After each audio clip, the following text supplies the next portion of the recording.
UP के बहराइच में जिस तरह के हालात हैं उसके बाद ये कहा जा सकता है कि हालात पुलिस प्रशासन के हाथ से बेकाबू हो चुके हैं। हजारों की भीड़ ने अस्पताल और कई शोरूम दुकानों को फूंक दिया है। भीड़ को देखकर पुलिस पीछे हट जाती है। यहां तक कि अब हालात बदलने के लिए ADG law and order Amitabh Yash पहुंच चुके हैं। इसके अलावा आसपास के 6 जिलों की फोर्स और पीएसी को मौके पर बुला लिया गया है ताकि गांवों को जलने से बचाया जा सके। आज सुबह दरअसल जब भीड़ निकली और भीड़ ने गांव की ओर रुख किया और कई घरों में आग लगा दी, उसके बाद हिंसा का दौर और शुरू हो चुका है। कई मकानों में आग लगाए जाने के बाद हालात बेकाबू हैं और महसी थाना क्षेत्र के और इस इलाके के आसपास कई गांवों से धुआं उठता हुआ देखा गया है। आपको बता दें कि रविवार को मूर्ति विसर्जन के दौरान एक युवक की गोली लगने से मौत हो गई थी, जिसके बाद बहराइच का माहौल गर्मा गया। इंटरनेट सेवा भी फिलहाल बंद कर दी गई है और सोमवार की सुबह जब राम गोपाल मिश्र के शव को गांव पहुंचाया गया तो कोहराम मच गया। लोग लाठी डंडी लेकर के बाहर निकले और इलाके में तोड़ फोड़ के साथ आगजनी करने लगे।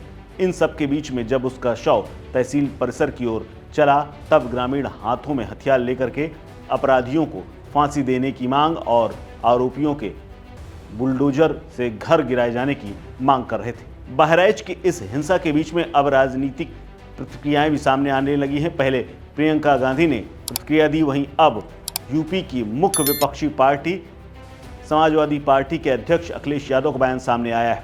अखिलेश यादव मौजूदा वक्त में कन्नौज से सांसद हैं। उन्होंने आरोप लगाया है कि बीजेपी समाज में नफरत फैलाने का काम कर रही है ताकि वोट की राजनीति करी जा सके। जब तक सरकार नहीं बदलेगी तब तक ऐसी घटनाओं को लगाम नहीं लगी। जुलूस के दौरान कौन कौन से गाने बजाए जा रहे थे उसकी भी जानकारी देनी चाहिए कि क्या उससे समाज में विद्वेष फैलने का काम नहीं किया जा रहा था। क्या कुछ कहा है अखिलेश यादव ने, सुनिए। बहराइच को लेकर के सबसे पहले तो मेरी अपील होगी कि जो पक्ष उसमें हैं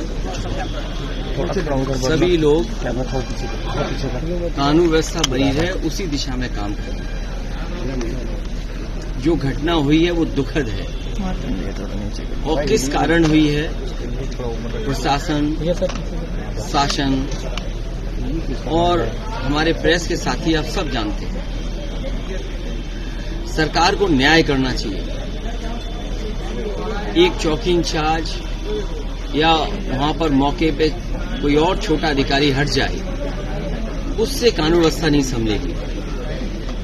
जिस समय ये प्रोसेशन निकलने का काम शुरू हुआ, कम से कम प्रशासन को इस बात का ध्यान रखना चाहिए था कि जो प्रोसेशन निकल रहा है उसका रूट क्या है, रूट पे पूरी सुरक्षा है कि नहीं है, पर्याप्त पुलिस है कि नहीं है, और उसके साथ साथ उन लाउड स्पीकर्स पे क्या बजाया जा रहा है। अगर ये बात मैं कहूं तो हो सकता है सरकार कुछ और बात कहे, लेकिन कम से कम प्रशासन को यह ध्यान रखना चाहिए था कि आखिरकार क्या बजा रहे हैं, क्या किसी को अपमानित कर रहे हैं।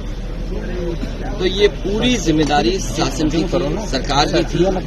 अखिलेश की प्रतिक्रिया इसलिए भी महत्वपूर्ण है क्योंकि वो विपक्ष में सबसे बड़ी पार्टी है। इसके अलावा अखिलेश के ऊपर पहले से ही कई बार आरोप लगे हैं कि उनके तमाम समर्थक और जिस समुदाय का वो नेतृत्व करते हैं उनके लोग इस तरह के बवाल करते हैं। हालांकि पथराव में क्या हुआ, कैसे हुए, इसके तमाम वीडियो सामने आ चुके हैं। इसके अलावा मृतक राम गोपाल मिश्रा को जिस तरह से गोली मारी गई है वो भी पूरी दुनिया देख रही है।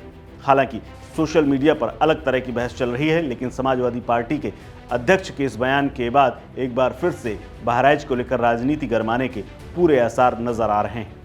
इस खबर में फिलहाल इतना ही। अपडेट्स के लिए बने रहिए वन इंडिया हिंदी के साथ। नमस्कार।